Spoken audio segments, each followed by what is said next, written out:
Ave Cristo, pelo Espírito Emmanuel. Psicografia Francisco Cândido Xavier. Segunda parte. Capítulo 4. Parte 3. A perseguição continuou implacável. Durante a noite, outros grupos foram aprisionados. Movimentada a guarda, que se constituía em maior parte de elementos inferiores, a crueldade e a selvageria passaram a dominar. No dia imediato, muito cedo, o representante de Galo veio à inspeção. Emitiu ordens numerosas, traçou planos, arquitetou relatórios que lhe cabia enviar à cidade imperial, de modo a confirmar-se na condição de legítimo defensor do Estado e de companheiro fiel do imperador. Para isso, Ignácio visitou as dezenas de encarcerados, preparando interrogatórios hábeis. Por última atividade da manhã, desceu, a pedido de Liberato, até a câmara em que as moças se comprimiam. 10 jovens abatidas identificaram-lhe a presença, atribuladas e assustadiças. Valeriano fitou-as com a malignidade de um lobo, senhor do redil, e, detendo-se na contemplação de Lívia, indagou do assessor: "De onde procede aquela beldade singular?" Liberato informou sussurrante: "É filha de um dos nossos velhos supliciados de ontem." Oh, por que não soube antes? Falou Ignácio, coçando a cabeça, intrigado. Ela vale muitos velhos juntos. Concentrou a atenção na moça, que se viu incomodada por semelhante privilégio, e determinou fosse ela transferida para uma cela mais confortável, não longe do seu gabinete particular de audiências. Decorridas algumas horas, a filha adotiva do afinador, inquieta e desalentada, viu-se em extensa câmara, agradavelmente mobiliada, onde o representante de Galo veio, à noite, vê-la de perto. Lívia recebeu-lhe a visita em sobressalto. "Bela gaulesa", começou ele, estranhamente afetivo, "sabes que um dignatário imperial dispensa solicitações. Entretanto, apraz-me esquecer os títulos de que me encontro investido para apresentar-me diante de ti como simples homem." A moça ergueu para ele os olhos súplices que as lágrimas velavam, prestes a cair. Valeriano assinalou um sentimento novo no próprio íntimo. Notou que inesperada compaixão lhe esbatia a máscula crueldade.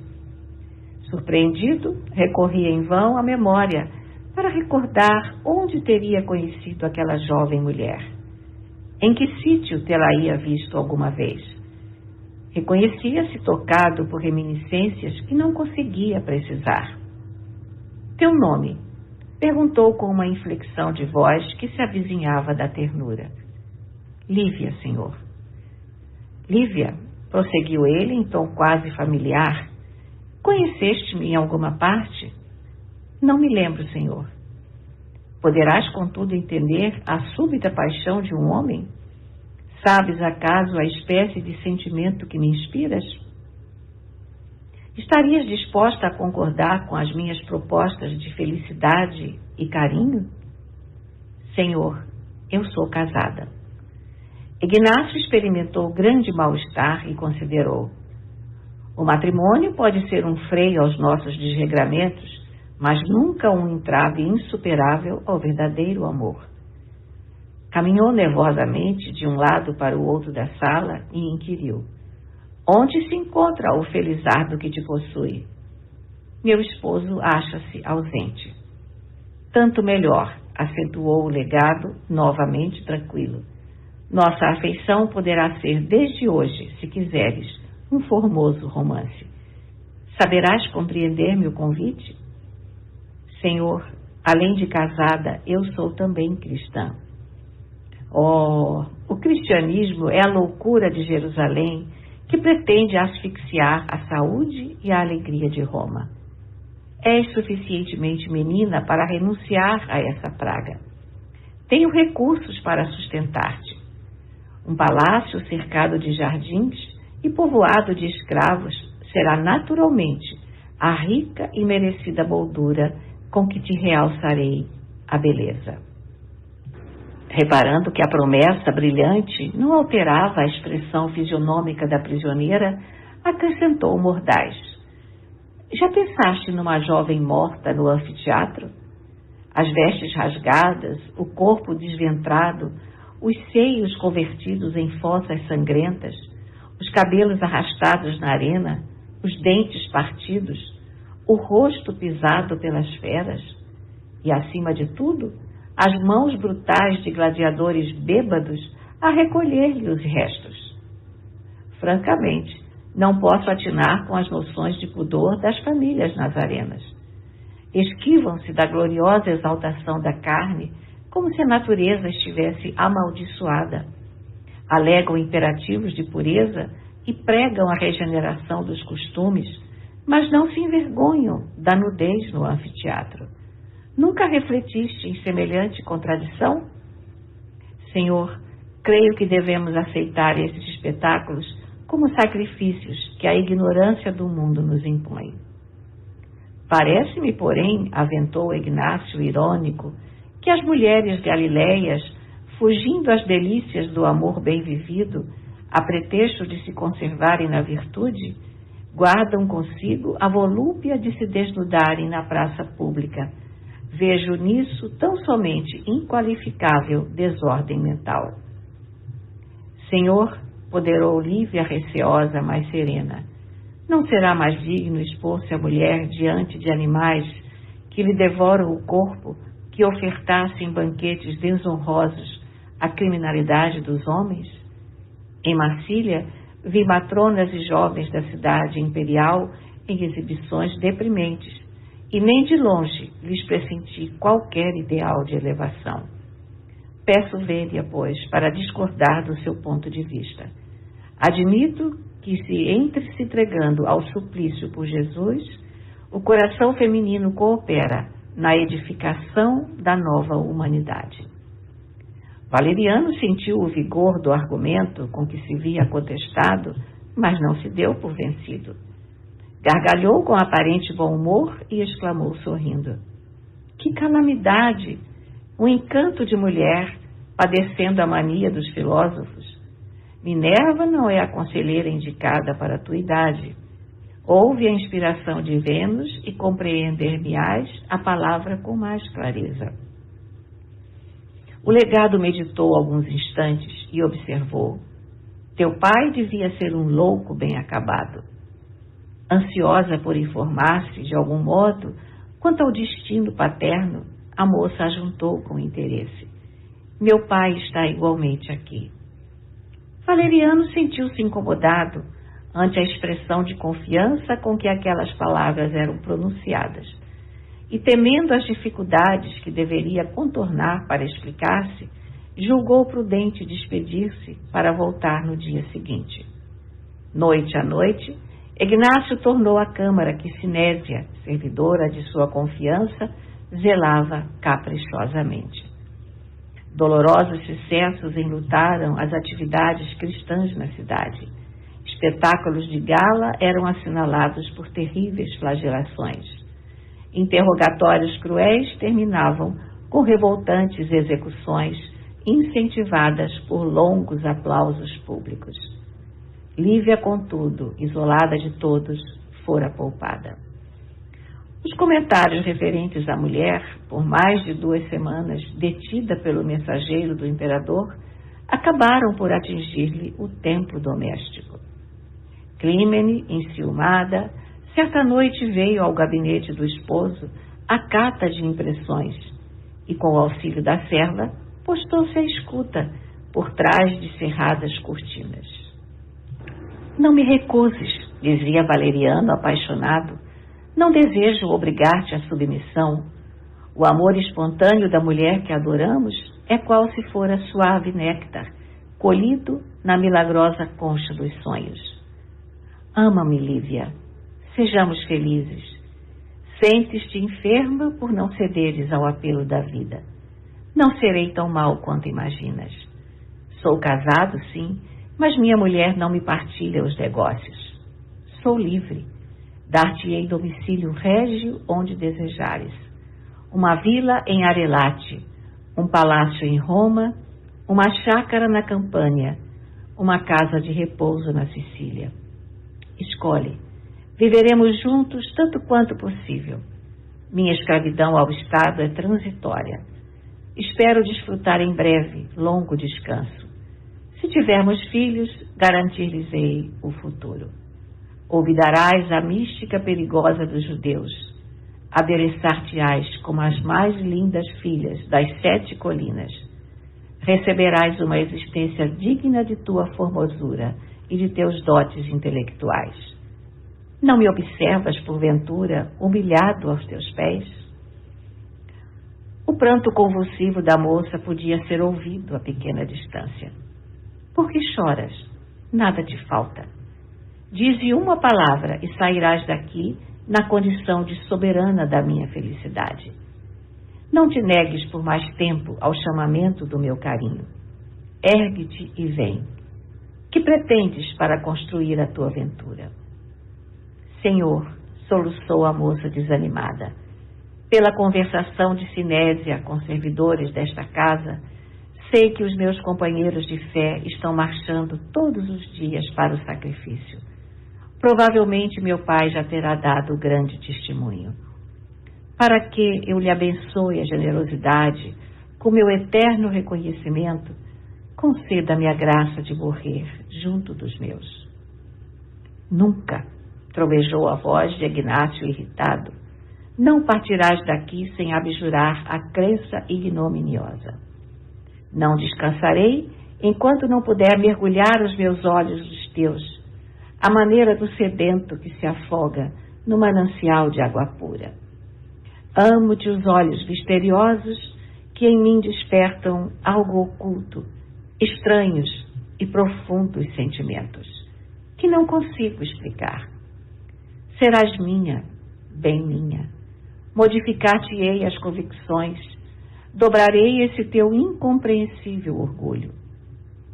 Os ovilhos de Clímene não puderam suportar por mais tempo. Sufocando as lágrimas que lhe rebentavam no peito, a matrona afastou-se, rápida. Em casa, porém, não obstante perceber o regresso do esposo ao tálamo conjugal, não conseguiu atrair o sono. Imagens numerosas de revolta e desespero cruzavam-lhe o cérebro atormentado. Irritadiça e descontrolada, recordou-se de Helena, afigurando-se-lhe encontrar nela a única amiga a cuja experiência deveria confiar-se. Com efeito, tão logo surgiu o dia novo, buscou a Vila Vetúrio, onde em pranto desfez-se em minuciosas confidências diante da companheira. A esposa de Tassiano ouviu atenciosa e observou por fim. Essa mulher é uma intrusa. Conheço-a de nome. Deu-nos imensa preocupação há tempos. Tem a mania de farejar os maridos apreciáveis. Suponho seja nosso dever afastá-la em definitivo. Não poderíamos incluí-la em alguma remessa de escravas destinadas à arena? Não, isso não, objetou Climene, assustada. Valeriano não me perdoaria. Semelhante medida seria perdê-lo para sempre. Não lhe desconheço o temperamento vingativo. Percebi-lhe a desvairada paixão pela detestável plebeia. Declarava-se fascinado pelos olhos dela e pretendia até mesmo elevá-la à posição de verdadeira rainha. Ah, ele destacou-lhe os olhos? Indagou Helena com malícia. Sim, asseverava que ela é o único amor de sua vida. Não se vexou de reduzir-me à odiosa subalternidade. A filha de Vetúrio, de olhos felinos, a reluzirem cruéis, comentou sorridente. Possuíamos em Roma, desvelada amiga em Sabiniana Pórcia, dedicada à nossa família desde a infância de meu pai. Sabiniana desposou Belisário Dório, que nunca se resignou a possuir uma só mulher. Certa feita, em casa, o trêfego marido exaltou para a esposa a beleza dos dentes de Eunice, uma escrava grega, a cujos dotes físicos se afeiçoara a ele perdidamente. Nossa amiga ouviu com calma as inflamadas referências e na refeição do dia seguinte apareceu uma salva prateada com a bela dentadura. Se os dentes eram motivo da paixão, refletiu Sabiniana com sabedoria, poderia servi-los ao companheiro sem mais nem menos. Ruidosa gargalhada, desferida por ela própria, concluiu-lhe a narrativa. Ante a amiga espantada, passou a destra pela cabeleira adornada com tenuíssima rede de louro e declarou: a lembrança de Pócia propiciou-me excelentes ideias. Pensou e disse: chamemos Teódulo ao nosso conselho. É a única pessoa capaz de ajudar-nos com a eficiência devida. O administrador compareceu, submisso. Escrutou o drama de Climene nas palavras comovedoras de Helena e considerou: estou pronto a colaborar. Há mulheres de fatal influência em homens dignos. Essa moça é uma delas. Tem o condão de fazer a infelicidade dos outros. Helena reteve o comando da conversação e explicou-se em voz baixa. Possuía em casa uma substância cáustica suscetível de provocar a cegueira irremediável. Ignácio Valeriano apaixonara-se pelos olhos da filha de Basílio. Seria importante, por isso, aniquilar-lhe os órgãos da visão. Para esse fim, Climene compraria a cumplicidade de Sinésia, que faria a moça dormir em poucos minutos à custa de um narcótico. Logo depois, a criada aplicaria uma compressa com a substância corrosiva sobre os olhos de Lívia. A moça despertaria cega, aflita. Sinésia assumiria o papel de benfeitora, reconfortando-a com panaceias adequadas. À noitinha, a própria Climene visitaria a prisão, conduzindo vestes habituais dela mesma, de modo a disfarçar-se o aspecto da jovem. Demorar-se-ia Climene no gabinete do marido, enquanto Sinésia trocasse a roupa da prisioneira, conduzindo-a discretamente para fora.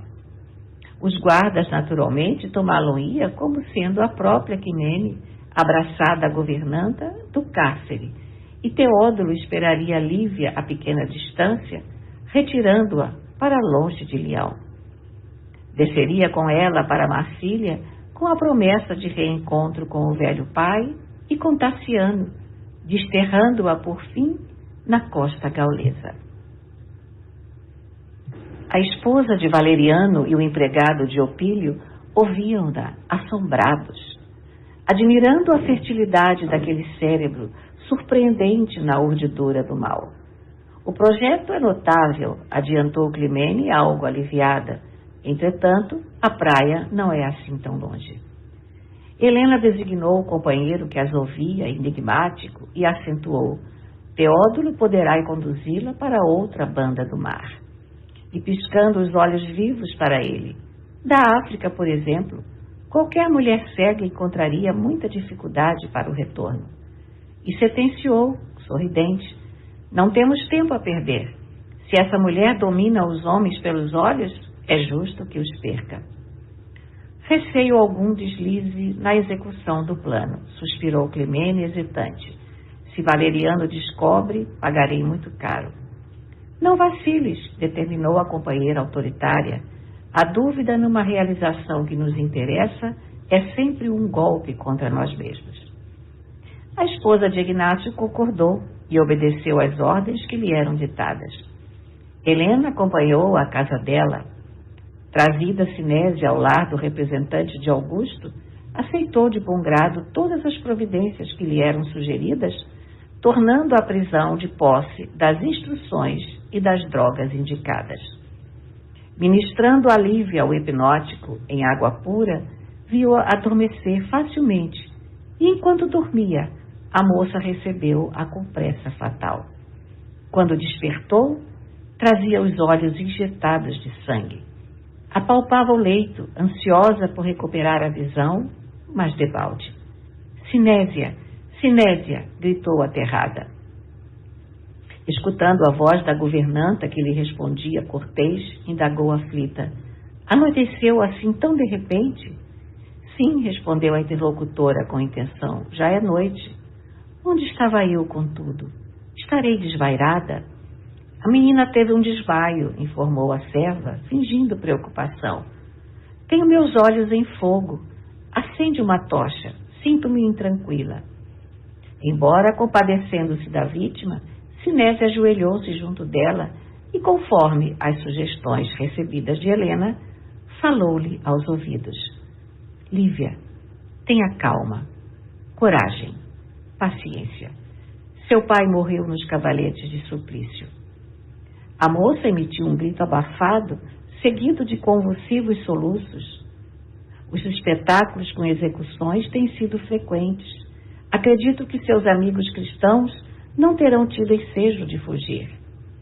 Há, porém, uma notícia agradável. O patrício Tassiano interessa-se por sua sorte.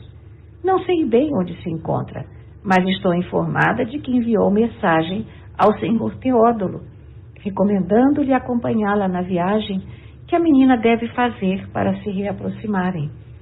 Há quem diga que a pequena Blandina está doente, reclamando cuidados.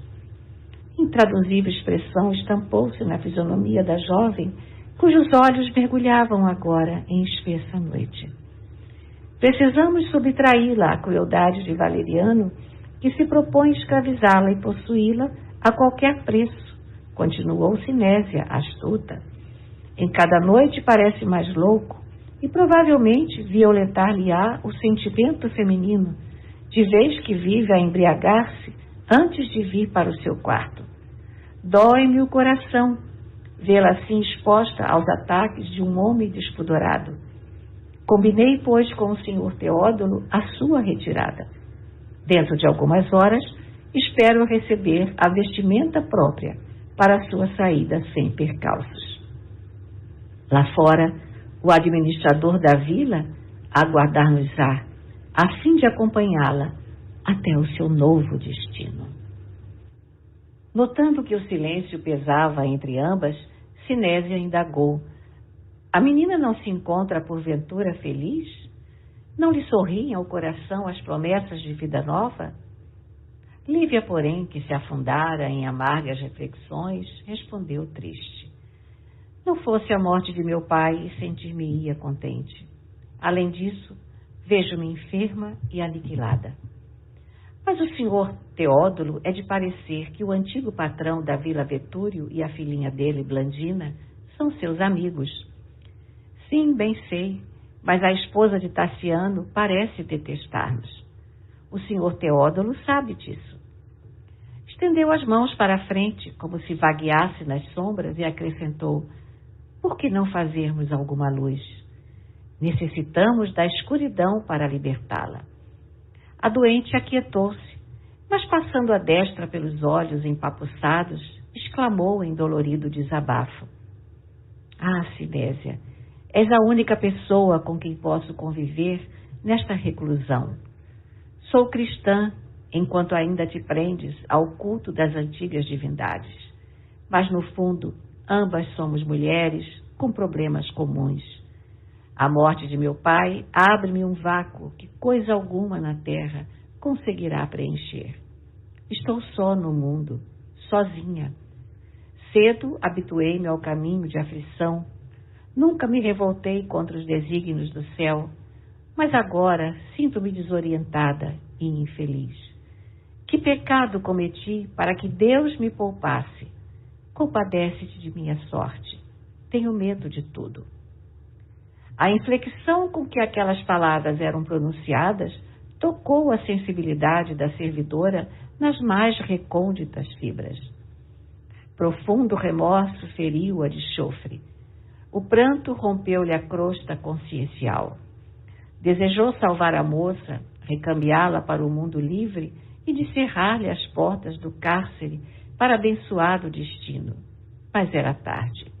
Lívia estava cega. Jamais conseguiria alterar-lhe a situação.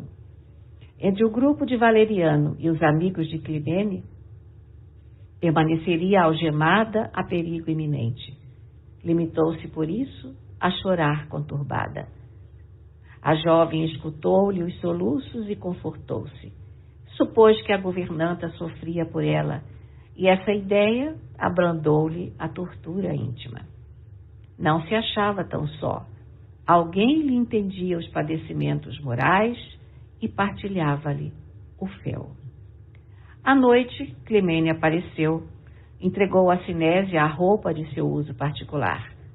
A governanta gaulesa, não obstante o pesado remorso que a espicaçava, reanimou a jovem e ocupou-se em vesti-la com esmero. Daí a instantes, ambas saíram sem qualquer aborrecimento. Envergando um dos pépelos habituais de Climene e apresentando altura semelhante à dela, Lívia foi tida pelos guardas de serviço como sendo a esposa de Valeriano em passeio. Não longe, alcançaram Teódulo, que as esperava. Sinésia, emocionada, despediu-se, alegando a necessidade de tornar ao posto. Antes, porém, que a moça se externasse em considerações amargas à face do adeus da companheira, o intendente de Opílio, muito cortês, tratou de dissipar qualquer dúvida que lhe afligisse o ânimo. Apraz-me trazer-lhe as boas novas de que já teve ciência, comentou ele maneiroso. O nosso amigo Tassiano, impossibilitado de tornar a Leão tão depressa quanto desejava, em razão de insidiosa moléstia na pessoa da filha, pede-lhe a presença confortadora. E Loquaz observou todas as instruções de Helena, esclarecendo que fariam uma viagem marítima. Tassiano, repetia Mendaz, ao regressar da metrópole, vira Blandina adoecer repentinamente, sem ninguém que os amparasse, de vez que Helena fora chamada novamente a Roma, a fim de prestar assistência ao pai enfermo. Aconselhado por um médico de bordo, o genro de Vetúrio desembarcara a meio do caminho, de onde enviara mensagem, rogando a ela e a Basílio lhe fossem ao encontro. Solicitava com empenho ao velho afinador acompanhasse a filha. Entretanto, naturalmente ignorava que o filósofo havia sido morto. Por isso mesmo, ele, Teódulo, prontificava-se a segui-la de perto. Lívia ouviu as informações, apertando o coração com a destra trêmula. Refletiu alguns instantes, tateou os próprios olhos, agora terrivelmente inflamados, e falou triste. Senhor Teódulo, estou profundamente agradecida à sua bondade. Desvanece-me a lembrança de Tassiano, buscando-me o concurso tão pobre. Entretanto, reconheço-me incapaz de realizar a viagem. Algo sucedeu com os meus olhos. De algumas horas para cá, observo que a minha visão desapareceu. Ouço-lhe a voz, mas não o vejo. Dores quase insuportáveis me percorrem a cabeça. Estou inutilizada. Em que poderia ser útil aos nossos amigos que me aguardam? Não será mais justo permanecer aqui mesmo e aceitar conformada às circunstâncias? Tassiano escreveu pedindo a meu pai me conduzisse. Meu pai, contudo, está morto. Quanto a mim, doente só, que poderia fazer? Ser-lhe-ia pesado fardo em jornada tão longa. Não será mais aconselhável que o senhor se desinteresse de minha sorte? Nada disso, ajuntou o interlocutor com manifesta hipocrisia. Não me cabe abandoná-la de modo algum. Para as doenças, temos sempre bons médicos. Sua saúde receberá a necessária assistência. A enfermidade, longe de ser um empecilho, é forte razão para maiores cuidados por parte daqueles que são nossos reais amigos. Além disso, e a voz de Teódulo se fez mais baixa, como se quisesse despertar o medo da companheira. O legado é inconsequente. A cidade inteira, segundo creio, não ignora que ele a separou das jovens nazarenas em regime de privilégio. Sinésia deu-me a conhecer as suas tremendas provas na câmara de detenção. Agora que seu pai não existe, admito seja maior o meu dever de prestar-lhe ajuda. Se o seu sacrifício representasse uma compensação ao seu ideal, compreender-lhe-ia o temerário gesto de ficar. Mas permanecer em Leão para satisfazer a bestialidade de um homem constituiria, a meu ver, rematada loucura. O argumento convenceu-a. A moça não mais vacilou. Aceitou-lhe o braço e asilaram-se em singela hospedaria do subúrbio, de onde partiram, no rumo de novo destino, ao amanhecer. Em Viena, Teódulo socorreu-se da colaboração de um médico que receitou complicados ungüentos para as feridas oculares. Dias amargos desdobraram-se em torno de Lívia, desalentada. Teódulo, a seu turno, em lhe reparando o aniquilamento físico, recordava a sugestão de Helena, que lhe pedira favorecer a morte da moça através de algum prato convenientemente preparado ou de algum mergulho nas águas. A piedade, porém, penetrou-lhe o espírito. A resignação com que Lívia acolhia o infortúnio comovia-o fundamente. Ansiava por desfazer-se dela como alguém que se desvencilha de um fardo. Entretanto, repugnava-lhe agora a ideia do assassínio. No porto de Massília, encontraram a única embarcação suscetível de conduzi-los ao exterior, uma formosa galera romana que demandaria Siracusa, aproveitando os ventos favoráveis. O representante de Helena não hesitou. Depois de examinar as possibilidades de tempo de que dispunha, informou a jovem que, segundo as notícias recebidas, Tassiano estaria na Sicília, à espera deles, e ambos, desse modo, fizeram-se ao mar. Paciente com a cegueira que a martirizava, mas sem perder as esperanças de cura, a doente não encontrou qualquer distração na viagem. Ensimesmada, limitando-se a conversar com Teódulo, quando o administrador de Vetúrio a procurava, circunscrevia-se a um só pensamento: reaproximar-se dos amigos e descansar. Por isso, em soberba manhã plena de luz, quando o companheiro de excursão lhe anunciou a chegada a Drépano, onde estabelecera ele a suposta permanência do filho de Varro, agitou-se-lhe o coração, tomado de alegria. Desembarcaram aparentemente tranquilos. Teódulo, que asseverava conhecer a localidade, inflamou-lhe o peito de esperança. De certo, comentava ele fingidamente, em breves instantes estaria abraçada a pequena Blandina, rememorando os dias venturosos da vila. Tassiano, sem dúvida, providenciaria tratamento adequado a fim de restaurar-lhe os olhos enfermos, e em pouco tempo achar-se-ia integralmente curada, contente e feliz. A moça, caminhando pelo braço dele, sorria enlevada. Sim, que outros amigos lhe restavam no mundo? O burgo, cheio de vinhedos e acariciado pela doce viração que soprava do mar, respirava a paz festiva e balsâmica da natureza. Aqui e ali, vozes argentinas cruzavam os ares. Vendedores de frutas e legumes apregoavam produtos nas praças. Risos de jovens e gritos de crianças alcançavam os ouvidos da cega, que tudo daria para mergulhar a visão na paisagem ambiente que imaginava encantadora. Num dos pontos mais movimentados do vilarejo, no pórtico de pequeno santuário consagrado a Minerva, Teódulo, com voz tranquilizante, ajudou-a a sentar-se em estreito banco de pedra e pediu-lhe aguardá-lo por alguns minutos. Iria ao encontro de um amigo para certificar-se com exatidão quanto ao endereço de Tassiano. Voltaria dentro em pouco.